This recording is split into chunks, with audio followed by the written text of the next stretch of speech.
d'une vierge. Scientifiquement, impossible. Mais comme on a lu tout à l'heure, pour Dieu, rien n'est impossible. Marie elle-même était sceptique, pas cynique. Le cynique, même quand on lui présente la vérité, il peut le rejeter parce que ça ne lui convient pas, même si c'est la vérité. Le sceptique ne croit pas au début, mais est ouvert à la vérité, a besoin d'être convaincu. Souvent, les gens me disent, Tim, tu as la foi en Jésus. C'est parce que il n'y a pas de rationalité, il n'y a pas de raison, c'est juste un saut dans le noir. Non, la foi en Christ n'est pas un saut dans le noir. C'est plein de raisons, plein de réflexions, et finalement, oui, il y a au bout d'un processus un pas de foi, mais c'est pas une foi irrationnelle ou sans avoir réfléchi. Marie qui dit, je suis une vierge. En d'autres termes, c'est impossible, c'est physiquement impossible. Elle était sceptique. L'ange lui dit, la puissance du Saint-Esprit te couvrira. Déjà ta cousine Élisabeth, qui est bien avancée en âge et enceinte, déjà un miracle. Alors elle a cru cette parole. Quand elle annonce à Joseph, lui aussi, il est sceptique. Au point, il voulait rompre sa relation avec Marie, de façon discrète pour ne pas le mettre dans l'embarras. Mais cette histoire qu'elle est enceinte par la puissance du Saint-Esprit, pour Joseph, ça ne tenait pas la route. Oui, enceinte par la puissance du Saint-Esprit. Ça, c'est une première. Donc, déçu, on peut juste imaginer qu'est-ce qu'il sentait dans ce cœur. Il décide de rompre sa fiançaille avec Marie. À l'époque, c'était l'équivalent d'un divorce dans la culture hébraïque à cette période. Et Joseph avait également besoin d'une révélation de Dieu, que ce que Marie a dit était la vérité. Et il a eu un rêve, Dieu lui a parlé, il est resté avec Marie, il est devenu son mari. Plus tard, Jésus est né à Bethléem.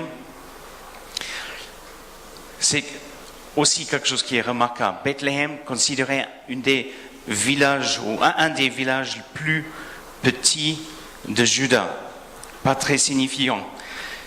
Joseph et Marie habitaient à Nazareth, bien au nord de Bethléem. Quand on est enceinte, faire un déplacement jusqu'à notre destination n'est pas pratique, surtout à une époque où on voyage à pied. Mais le César Augustus a fait une ordonnance, un décret qu'il y aura un recensement. Donc il a obligé tous les habitants de l'Empire à retourner dans la ville de leurs ancêtres pour être recensés.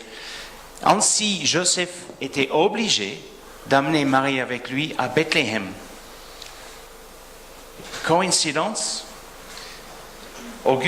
Le César Auguste s'en fichait des paroles prophétiques. Il était un païen. Les paroles prophétiques n'avaient aucune importance pour lui.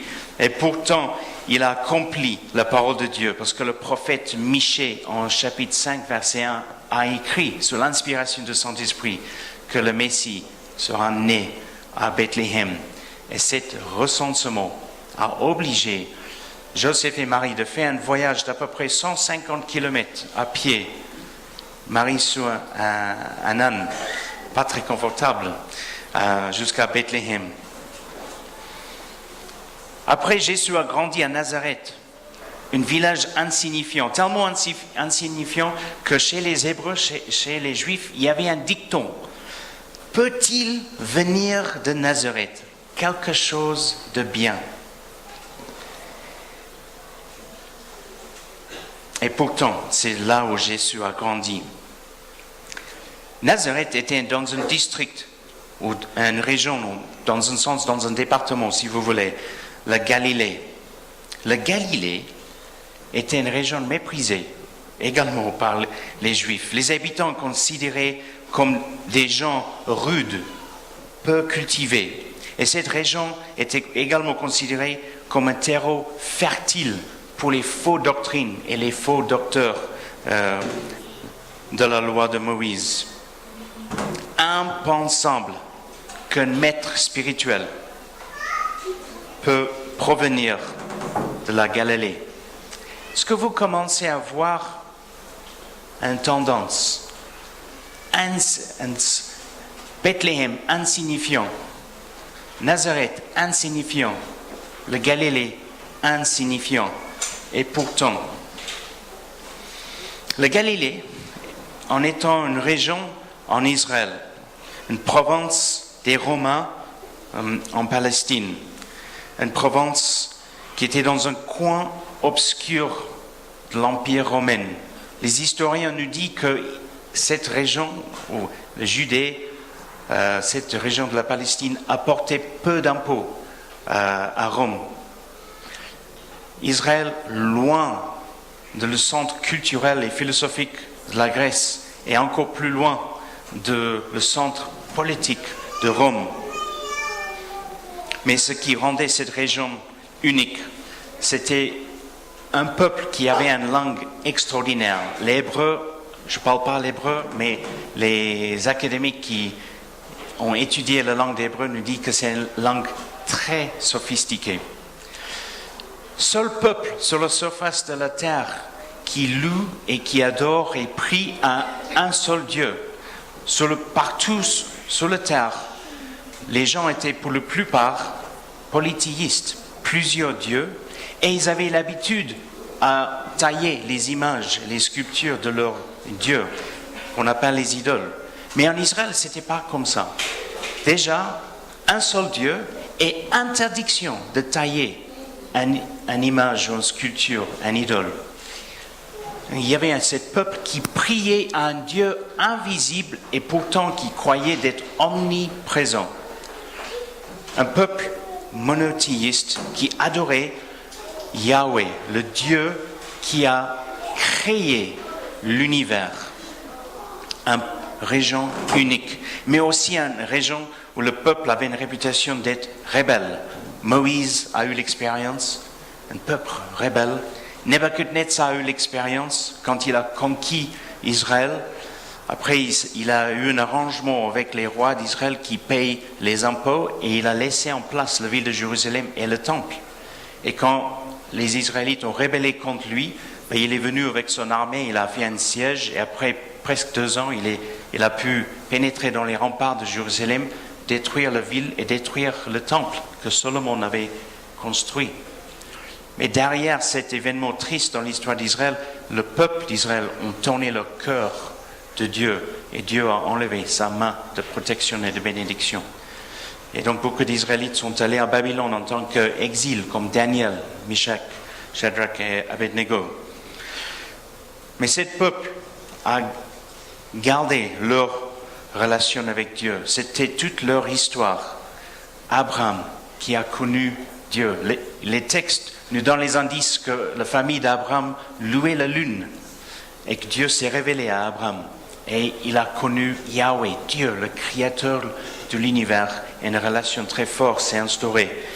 Et que ça s'est passé de génération en génération. Avec une promesse donnée à Abraham. Abraham, un jour, toutes les nations sur la terre seront bénies à travers toi. Toutes les nations. Rome a découvert que Israël était une région, un peuple rebelle. Ils rêvaient d'une époque où ils pouvaient regagner leur souveraineté qu'ils avaient perdue déjà bien longtemps avant et regagner leur indépendance économique, politique, militaire. Ils étaient sous la puissance de Rome et ils ont rébellé contre les Romains, ce qui fait que les Romains ont détruit le deuxième temple en 70 après Jésus. À l'âge de 12 ans, Jésus se trouve au temple. Ses parents lui cherchent, ne lui trouvent pas. La famille avait fait le voyage de Nazareth à Jérusalem pour le fête des Pâques. Sur le chemin de retour, ils ne trouvent pas Jésus. Il cherche pendant 2 jours. Au total, pendant 3 jours, Jésus était assis dans le temple en parlant avec les experts de la loi, en les posant les questions et en écoutant leurs enseignements. Les experts de la loi étaient émerveillés par ce garçon de 12 ans qui pouvait dialoguer avec eux ainsi. Déjà, les indices étaient en place que Jésus, né d'une vierge, scientifiquement impossible, mais pour Dieu, rien n'est impossible, à l'âge de 12 ans, en train de poser des questions à des experts de la loi, les théologiens juifs, quelqu'un d'exceptionnel. À l'âge de 30 ans, il commence son ministère dans une synagogue à Nazareth où il a grandi. Il va ouvrir un rouleau, le prophète Ésaïe qui a vécu à peu près 7 siècles avant Jésus, et il va lire le texte suivant que nous trouvons en Ésaïe chapitre 61, mais je lis de Luc chapitre 4. Et Jésus lit les mots suivants. « L'Esprit du Seigneur repose sur moi parce qu'il m'a désigné par l'onction pour annoncer une bonne nouvelle aux pauvres. Il m'a envoyé pour proclamer aux captifs la libération, aux aveugles le recouvrement de la vue, pour apporter la délivrance aux opprimés et proclamer l'année de grâce accordée par le Seigneur. » Il roula le livre, le rendit au servant et s'assit. Dans la synagogue, tous les yeux étaient braqués sur lui. « Aujourd'hui même, commença-t-il, pour vous qui l'entendez, cette prophétie de l'Écriture est devenue réalité. » Et ensuite, Jésus a accompli exactement ça. Il a prêché le règne de Dieu, il a transformé l'eau en vin, il a porté une délivrance aux gens opprimés par les puissances démoniaques, il a guéri les malades, il a ressuscité des morts. Une fois dans une grosse tempête, il a ordonné au vent et aux vagues de se calmer. Même la nature était sous son autorité. Il avait une autorité totale. Et pourtant, il ne cherchait pas à créer un État totalitarien ici sur terre. Au contraire, il disait « Suivez-moi » sans obliger personne. Donc, suivez-moi. Entends mes paroles. Jésus a dit « Celui qui entend mes paroles et qui les met en pratique est comme l'homme sage qui bâtit sa maison sur le roc. Quand les tempêtes viennent, la maison tient ferme. Au contraire, celui qui rejette mes paroles est comme celui qui bâtit sa maison sur le sable. » Jésus a dit également « Je suis le chemin, la vérité et la vie. Nul n'y vient auprès du Père, sauf par moi. » C'était une phrase, il y a 2 types de phrases. Vous savez, quand quelqu'un dit « Moi j'aime mon thé sans lait » et quelqu'un d'autre dit « Moi je préfère le thé avec du lait ». On est dans l'ordre de l'opinion où ça n'a pas beaucoup de conséquences. Quand quelqu'un dit « Je suis le chemin », je suis la vérité, je suis la vie. On n'est plus dans le domaine d'opinion. Soit c'est complètement vrai, ou c'est complètement faux. Soit la personne est fou, il est un menteur, ou c'est vrai, il est honnête, et ce qu'il dit est véridique. Paradoxalement, Jésus était souvent pris de parti, souvent se trouvait en conflit. Pas avec les autorités civiles. Il ne cherchait pas à renverser Rome ou mener une insurrection contre Rome. Pas non plus avec la population. Encore moins avec les pécheurs, les gens de soi-disant mauvaise vie. Il était souvent en conflit avec l'établissement religieux. Les gens qui se voyaient très pieux, les gens qui se voyaient beaux, qui n'avaient pas besoin de la foi en Jésus, tellement perdus dans leur orgueil et dans leur orthodoxie de leur enseignement et leur propre hypocrisie, qu'ils ont, même quand Jésus a fait des miracles devant leurs yeux, ça les mis en colère contre lui.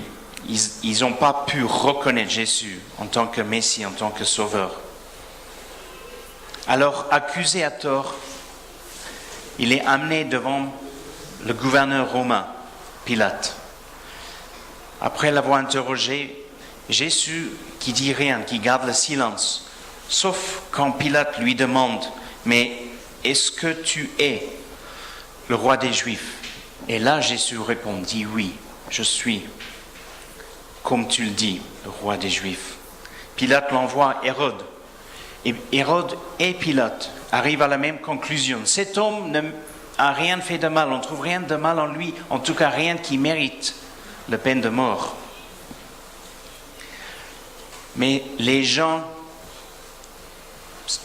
apparemment très fréquentables, gens qui se voyaient bons, gens qui se voyaient déjà justifiés par leurs propres actes, leur propre observance de la loi, a incité le foule à crier « Crucifie-le, crucifie-le ». Et Jésus était crucifié sur une croix.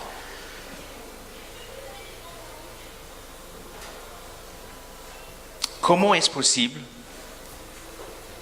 qu'un homme qui est né à Bethléem, un petit village en Israël, qui a grandi à Nazareth, où on disait qu'est-ce que de bon, que de bien peut venir de Nazareth, dans une région de Galilée, une région méprisée, dans une colonie obscure, oubliée, loin de tout pouvoir économique, politique, culturel.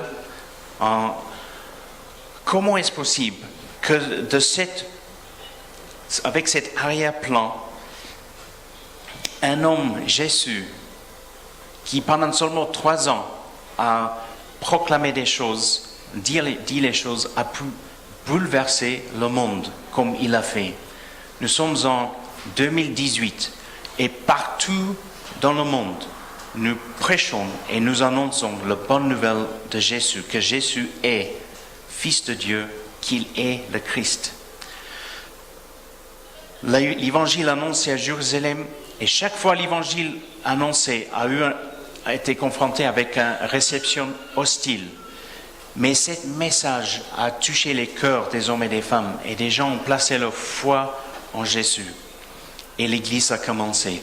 Ensuite, l'évangile était annoncé au Moyen-Orient, en Occident, toujours avec une réception très hostile. Mais petit à petit, la réalité de Jésus a touché, changé les cœurs des hommes et des femmes. Aujourd'hui, en Amérique latine, en Asie, en Afrique, l'évangile continue d'être annoncé et se répand et change les vies des hommes et des femmes. Même en Moyen-Orient, il y a des témoignages incroyables, malgré la persécution de l'Église. Et même en Occident, il y a des églises qui ferment, mais il y a d'implantation de nouvelles églises. En France, tous les 10 jours, il y a une nouvelle église qui s'ouvre. C'est merveilleux. C'est parce que Jésus bâtit son église. Pourquoi? Comment expliquer ça? Après la crucifixion de Jésus, ce n'était pas la fin de l'histoire. Il y avait des femmes, après sa crucifixion, il y avait le jour du sabbat, le lendemain, des femmes qui apportaient les arômes pour le corps de Jésus. Qui nous dit quoi? Ces femmes aussi, comme Marie, comme Joseph, étaient un peu sceptiques. Même si Jésus avait annoncé sa résurrection, ils voulaient mettre des arômes, des parfums sur le corps de Jésus. Qu'est-ce qu'ils ont trouvé? Elles ont trouvé. Les soldats romains qui devaient être là pour garder le tombeau sont partis, ils n'étaient plus là.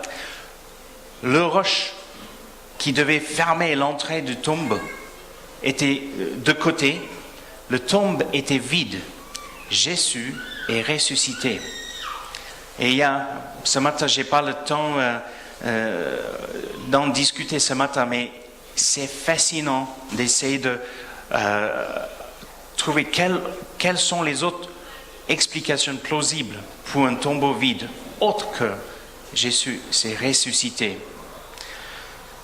Comme c'était impossible pour Marie de tomber enceinte en tant qu'une vierge, elle est tombée enceinte par la puissance du Saint-Esprit. C'est la même puissance qui a ressuscité Jésus. Et cette réalité de sa résurrection a animé les apôtres et d'annoncer la bonne nouvelle. Des cyniques ont dit, oui, mais je pense, eux, ils savaient que Jésus n'était pas ressuscité, mais ils n'avaient plus rien à perdre. Donc ils ont lancé cette mythe de Jésus, un homme ressuscité. Mais beaucoup de personnes ont déjà remarqué que peut-être un homme fou peut être d'accord de souffrir et même mourir pour un mensonge. Mais tous les apôtres, tous les disciples, prêts à donner leur vie pour ce qu'ils savaient n'était pas vrai, ça ne tient pas la route.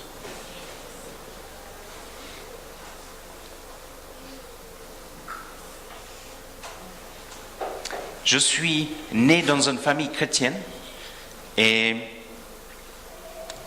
dans ma famille, j'avais mon père et ma mère qui aimaient Jésus, ma mère toujours en vie qui aime Jésus avec mes sœurs. Jésus était un membre de notre famille. Il n'était pas physiquement présent, on ne le voyait pas, mais il était aussi présent que les autres membres de la famille. Il avait une place centrale dans notre famille. On priait ensemble, chantait ensemble, le dimanche on allait à l'église ensemble, louer le Seigneur. Mon père nous faisait les histoires bibliques. Et d'un petit âge, j'avais une foi forte en Jésus. J'ai des souvenirs de prier. Je me rappelle les prières que j'ai faites quand j'avais 5 ans. Et je rappelle les réponses que j'ai reçues à mes prières, des fois de guérison et d'autres. Et j'étais conscient de la présence de Dieu. Et quand je suis devenu un jeune homme, j'étais un peu inquiet. Je me suis posé la question, mais est-ce que je crois en Jésus simplement parce que mes parents ont transmis cette foi? J'étais élevé dès mon petit âge dans les voies de Jésus, en croyant que cette parole est la vérité.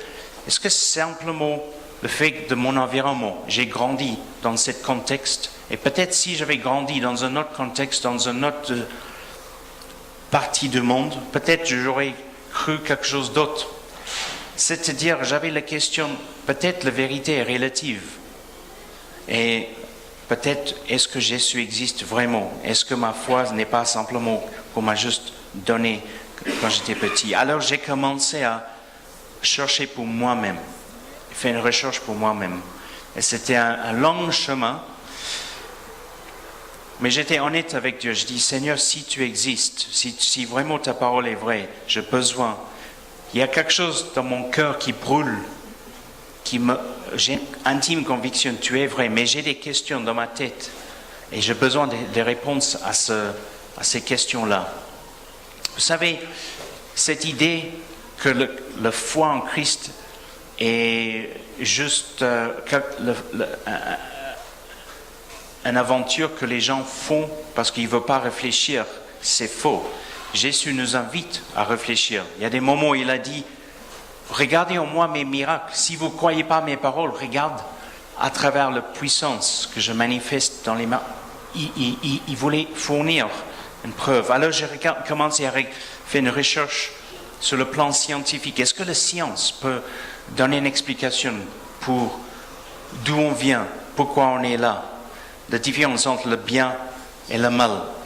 Qu'est-ce qu'on devient après la mort? Est-ce qu'il y a des réponses simplement scientifiques et qu'on n'a plus besoin de cette parole, plus besoin de Jésus? Et plus que je fais de recherche, plus que j'ai réalisé que la complexité incroyable de notre univers et la complexité biologique de l'homme, nos cellules, le fonctionnement de la planète me pointait à un Dieu créateur. Et scientifiquement devenait la solution le plus plausible plutôt qu'un juste hasard. Et plus que j'y posais ces questions, j'ai réalisé que la science était très utile pour expliquer comment l'univers fonctionne, les mécanismes, mais il ne répondait pas à les questions de pourquoi On est là. Pourquoi il y a un univers? Pourquoi il y a une terre? Pourquoi nous sommes... Et qu'est-ce qu'on devient après? Et sur le plan moral, entre le mal et le bien, la science n'avait aucune prise sur ces questions-là. Alors, des sceptiques disaient, la foi c'est pour les gens faibles d'esprit. Dans les siècles précédents, il y avait tellement de souffrance que la notion que si on croyait dans un homme Jésus et on pouvait avoir la vie éternelle, c'était comme la morphine pour les gens en souffrance, ça soulageait la douleur de la vie. C'est faux. Pourquoi? Parce qu'en fait, ces personnes qui ont mis leur foi en Jésus ont énormément souffert pour leur foi, étaient souvent persécutés. En Rome, c'était plus simple à nier notre foi, plutôt d'être lancé au lion dans les arènes. Quand on fait une étude de l'histoire de l'Église, les chrétiens, à chaque siècle, ont fait énormément de sacrifices pour leur foi. C'est parce qu'ils croyaient, il y a une vie après cette vie ici sur terre, ils ont changé leur façon de vivre, même quand il y avait un prix à payer. Et de vivre, de vouloir, avec une approche, je vis pour toi, Père, ta volonté, et pas ma volonté. Ta volonté, je vis pour toi. Alors, j'ai commencé à regarder les autres religions. Et j'ai trouvé que dans quasiment toutes les religions, l'impression que j'avais, et j'aime en discuter avec des gens qui croient d'autres choses, j'ai énormément d'amour et de respect quand j'ai contact avec des personnes qui ne croient pas en Jésus. La faute de l'Église, des fois, c'est qu'on fuit ces gens, tandis qu'il faut dialoguer, il faut échanger et communiquer l'amour de Jésus. Et le constat que j'ai fait, c'est dans quasiment chaque religion, c'est l'homme qui essaie de se approcher de Dieu, un peu comme si quelqu'un qui bâtit une échelle, qui prend les bouts de bois, et il essaie de monter une échelle pour se rapprocher de Dieu. Et chaque marche dans l'échelle, c'est comme des bonnes œuvres. On fait quelque chose pour mériter la faveur de Dieu, on fait quelque chose pour s'approcher de Dieu. Mais dans le christianisme, c'est différent. Il y a 2000 ans, à Bethléem, un bébé est né, Dieu qui est devenu un homme, Dieu qui est venu vers nous, vers vous. Il a pris la forme humaine, s'est dépouillé de sa gloire dans les cieux pour devenir un homme comme nous, pour marcher ici sur terre et nous donner cette révélation qu'il est Dieu. Mais pas seulement, pour mourir sur une croix sur laquelle il a pris nos fautes, nos erreurs, nos péchés. Une faute, c'est vis-à-vis moi et quelqu'un d'autre.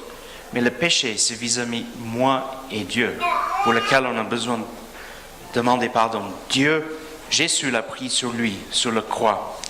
C'est Dieu qui vient vers moi, quelqu'un de pas bon, quelqu'un de non fréquentable. Et il me rend acceptable à ses yeux, parce qu'on est, par la foi, on reçoit cette justification. C'est un mot qui veut dire quoi? C'est comme si on n'a jamais péché.